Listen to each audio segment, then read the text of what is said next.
नमस्कार. आज आमचा तिसरा दिवस. आज आम्ही सरोवर हॉटेलमधनं प्रस्थान करून गया रेल्वे स्टेशनला जाऊन वंदे भारत ह्या ट्रेनने बनारस या ठिकाणी चाललेलो आहे. तिकडे दुपारी 1 वाजता पोचल्यानंतर आम्ही पुरं बनारस फिरणार आहोत आणि गंगा आरती ही रात्री घेणार आहोत आम्ही 7ची आणि त्यानंतर हॉटेलवर मुक्काम आहे आमचा. परत दुसरा दिवस काही मित्रमंडळींकडे फिरणार आहोत आणि रविवारी आमच्या घरी मुंबई या ठिकाणी आम्ही परत जाणार आहोत. कसं वाटतं तुला? तर स्वागत आहे तुमचं या नवीन व्हिडिओमध्ये. मागील भागात आपण काय काय पाहिलं आपण थोडक्यात पाहूया. आणि आता आम्ही एक नॉर्मल विसरी बाटली घेतलेली आहे. आता बाहेर उष्णता खूप आहे त्याच्यामुळे थोडीशी थंड आहे. कारण की खरंच सुंदर नीटनेटकं ती सांगताना देखील अंगावर शहारे येत आहेत. हेच ते वृक्ष आहे जिथे गौतम बुद्धांना ज्या वृक्षाखाली आत्मसाक्षात्कार झाला होता. जे काही विधी आहेत त्याच विधी होणार आहेत. त्यामुळे सर्वजण त्या विधीसाठी तयार झालेले आहेत. पाहूया. 500 रुपयाची पैज लागलेली होती आणि गणेश आणि सुधीर दोघ जण. तर स्वागत आहे नवीन व्हिडिओमध्ये आणि हा आहे पुढचा दिवस. आणि हे हॉटेल खरंच खूप सुंदर आहे, पाहण्यासारखं आहे, राहण्यासारखं आहे. आणि उन्हाळा आहे, आजूबाजूला इतकं ऊन असताना देखील या हॉटेलमध्ये ऊन नाही जाणवलं आणि एखाद्या आपण राजवाड्यात राहतोय असं फील आलं. खूप छान अनुभव होता हा.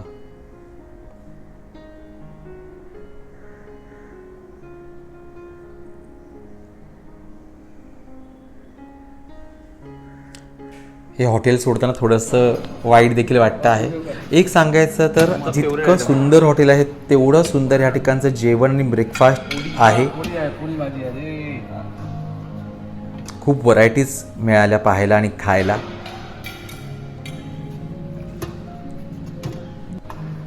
पुरी भाजी खाणार.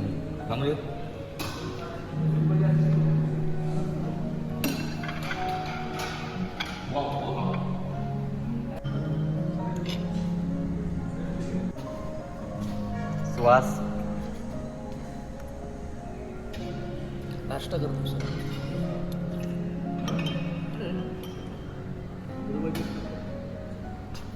खरं तर हा कोणताही स्पॉन्सर्ड व्हिडिओ नाही आहे, पण एक सांगतो इकडचं जेवण खरंच खूप छान आहे आणि खूप व्हरायटीज आहेत. आता आम्ही नाश्ता जे करतो आहे खरंच खूप छान जेवण आहे. तर अशा हॉटेलचा एक्सपिरियन्स एकदा तरी घ्यायला पाहिजे असं नेहमी वाटतं. खूप छान जेवण आहे. आणि हॉटेलमधून निघताना मेमरीज असाव्यात आपल्याकडे म्हणून फोटोशूट केलं. आणि आता आम्ही रेल्वे स्टेशनला चाललो आहोत, गया रेल्वे स्टेशनला. जाताना इथून निघताना तेच एक मनामध्ये भावना असते की इथली लोक, इथला परिसर हे इथेच राहणार आहे आणि आपण दुसऱ्या गावाला जाणार आहोत. पण जो काही आपण अनुभव घेतो प्रवासामधला तो खरंच सुंदर अनुभव असतो. मला प्रत्येक बाजारपेठेमध्ये कसं वाटतं की इथली लोक कसे राहत असतील, काय बाजार करत असतील, काय खात असतील, कोणती भाज्यांची आवडती असतील. आणि बाजार पाहायला खरंच खूप आवडतं पहिल्यापासून. कारण की आपल्या त्या बाजारामधून त्या गावाचं, त्या देशाचं आपल्याला कल्चर कळतं. त्यासाठी या ठिकाणी दुधाचं जे काही आहे, दूध विकायला हे सगळे चाललेले आहे आणि दुधाचं मोजमाप हे स्टेशनवरच सुरू आहे.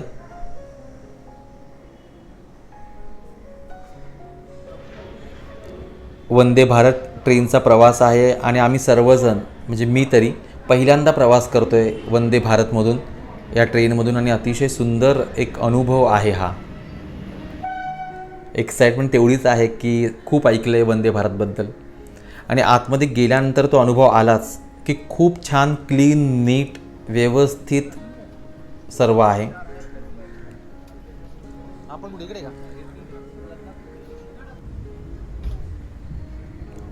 आणि हे गया सोडताना तीच मनामध्ये भावना की परत कधी यायला मिळतं माहिती नाही आहे, पण मिळावं आणि असे तीर्थक्षेत्रांचं दर्शन व्हावं. आपण एकदा वंदे भारत ट्रेन पाहूया.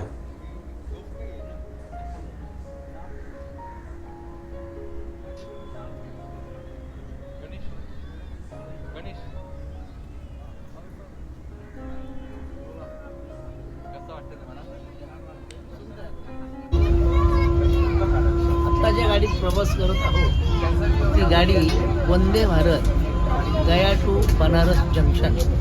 अतिशय सुंदर गाडी आहे. त्याच्यामध्ये नाश्ता, जेवण आणि वातानुकूलित अशी गाडी आहे. गाडीचं स्पीड खूप छान आहे आणि खूप मजा वाटते आम्हाला. आणि 3-3.5 तासाचा प्रवास आणि गंगा नदी लागल्यानंतर लगेच समजतं की आपण काशीला आलेलो आहोत. वाराणसी, करोडो हिंदूंचं श्रद्धास्थान वाराणसी. आणि हा रेल्वेतून आपल्याला पहिलाच घाट दिसतो. नमस्कार. आणि आता आम्ही पोहोचलेलो आहोत हजारो हिंदूंचं किंवा लाखो हिंदूंचं, कोट्यवधी हिंदूंचं आश्रयस्थान, भक्तिस्थान, सेवास्थान, श्रद्धास्थान वाराणसी इथे. नमस्कार. आत्ताच आम्ही वंदे भारतमधून वाराणसी जंक्शन इथे उतरलेलो आहोत आणि आत्ता संध्याकाळी आम्ही गंगा आरती आणि काळभैरव दर्शन करून घेणार आहोत आणि उद्या संकटमोचन हनुमान महाराजांचे दर्शन घेऊन पुढील प्रवास आमच्या मित्रांच्या गावी. जय हिंद, जय महाराष्ट्र.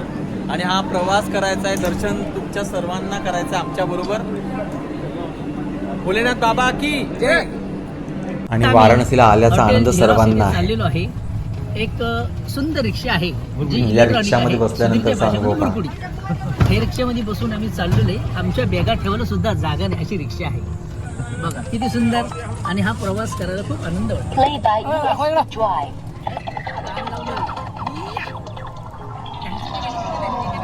मला पण घे.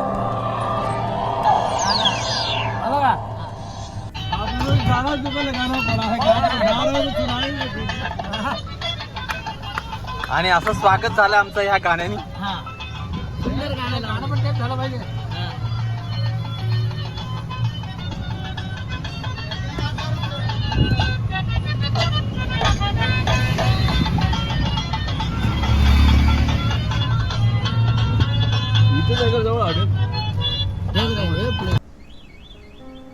आम्ही आलो हॉटेलमध्ये. या ठिकाणी फ्रेश होऊन लगेच निघणार आहोत कारण की आज खूप जास्त जागा आपल्याला पाहायच्या आहेत. आणि फ्रेश होऊन आपण निघालेलो आहोत नहीं, अभी हमको है ना. चलो, वाराणसी. सर्वात अगोदर जे प्लॅनिंग आहे आता आपल्याला आम्ही सारनाथला हॉटेलमधनं जायचं. निघालेलो आहोत. आता सारनाथ बौद्धिस्ट या ठिकाणी आम्ही चाललो आहोत. तिथे काय काय हे बघून त्यानंतर मोठा गणपती, मृत्युंजय देवता आणि नंतर गंगा आरती आम्ही करणार आहोत आजच्या दिवसामध्ये. हे वाराणसीचे रस्ते.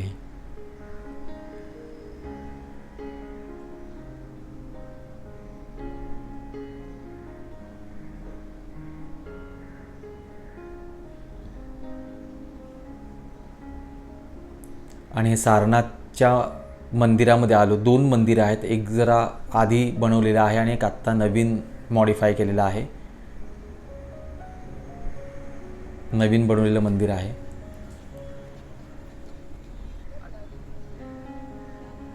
ह्या बुद्धांच्या विविध मुद्रामधल्या मूर्ती आहेत. खूप सुंदर या ठिकाणी गौतम बुद्धांच्या मूर्ती आपल्याला पाहायला मिळतात. जगभरातून अनेक पर्यटक या ठिकाणी येतात, दर्शन घेतात. बुद्ध उपासक या ठिकाणी येतात. सारनाथमध्ये गौतम बुद्धांनी आपल्या 5 शिष्यांना ज्ञान दिलेलं होतं.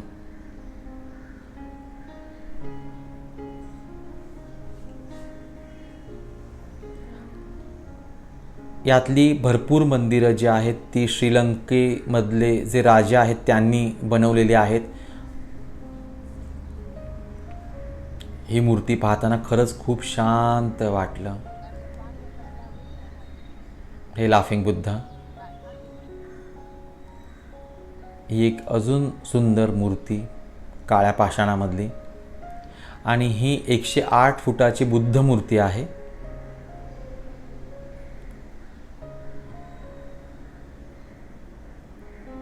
बुद्ध धर्मामध्ये कमळाला फार जास्त महत्त्व आहे. ते प्रतीक मानलं जातं ज्ञानाचं. त्यामुळे इथे असंख्य कमळं पाहायला मिळतात. ही ती मूर्ती.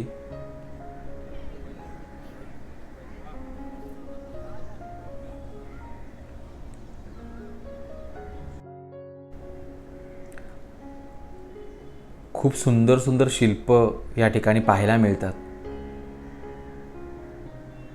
प्रत्येक नोटेवरती जी प्रतिमा असते ती ही प्रतिमा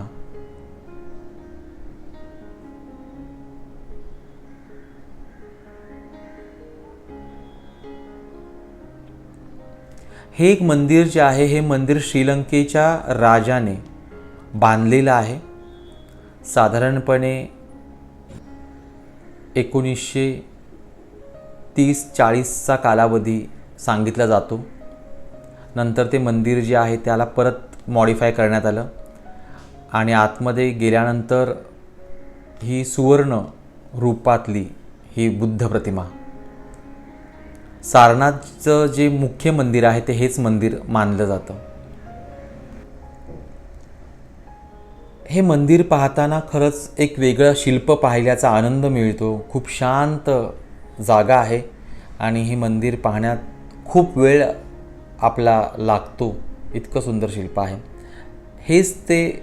हेच ती जागा ज्या ठिकाणी गौतम बुद्धांनी आपल्या 5 शिष्यांना उपदेश केलेला होता. ही जागा बौद्ध धर्मियांच्या दृष्टीने फार महत्त्वाची मानली जाते. या 5 शिष्यांना बुद्धांनी आत्मज्ञान दिले. जेव्हा भेट झाली तेव्हा शिष्यांनी त्यांना ज्ञान मागितलं, पण गौतम बुद्ध इतके दयाळू की त्यांनी ह्या शिष्यांना आत्मज्ञान दिलं. आणि ही जागा खूप महत्त्वाची मानली जाते कारण हे ज्ञानाचं प्रतीक आहे. यासाठी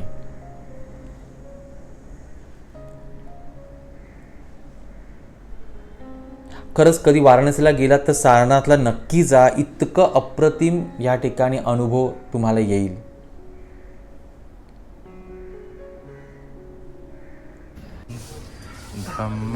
हे मंदिरं आहेत आणि ह्या मंदिरांमध्ये गौतम बुद्धांच्या विविध मुद्रा आपल्याला पाहायला मिळतात. आपण ज्याप्रमाणे नामस्मरण करतो त्याप्रमाणे या ठिकाणी नामस्मरण केलं जातं आणि हे जे आहे याला फिरवलं जातं आणि प्रत्येक फिरवताना मनातल्या मनामध्ये आपल्याला नामस्मरण करायचं असतं. आणि हे फिरवत असतानाच प्रदक्षिणा मारली जाते मंदिराला. आपण जशी प्रदक्षिणा मारतो त्या पद्धतीने.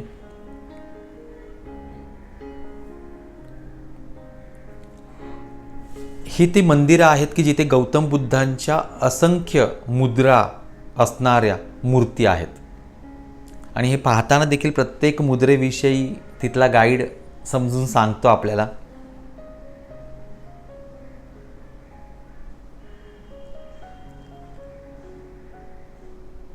पण खूप सुंदर अनुभव आहे हा.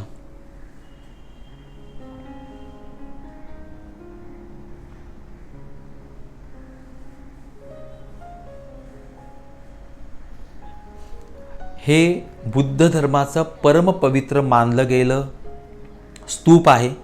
हे देखील श्रीलंकेच्या राजाने निर्माण केलं.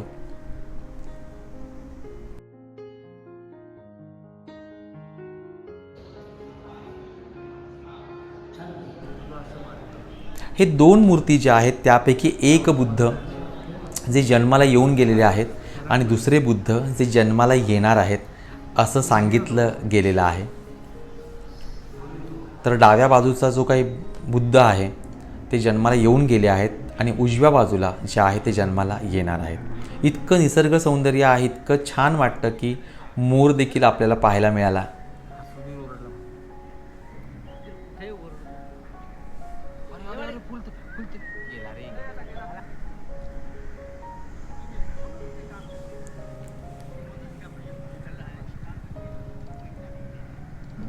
बघा किती दौलत मोर चाललेला आहे.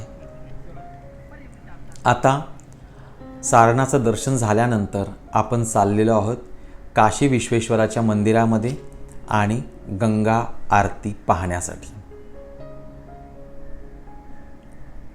ह्या रिक्षांमध्ये बसण्याची एक वेगळी मजा आहे कारण की ह्या रिक्षामधून इथली गर्दी आणि गर्दीच्या माध्यमातून इथल्या लोकांचे स्वभाव, इथलं कल्चर आपल्याला अनुभवता येतं.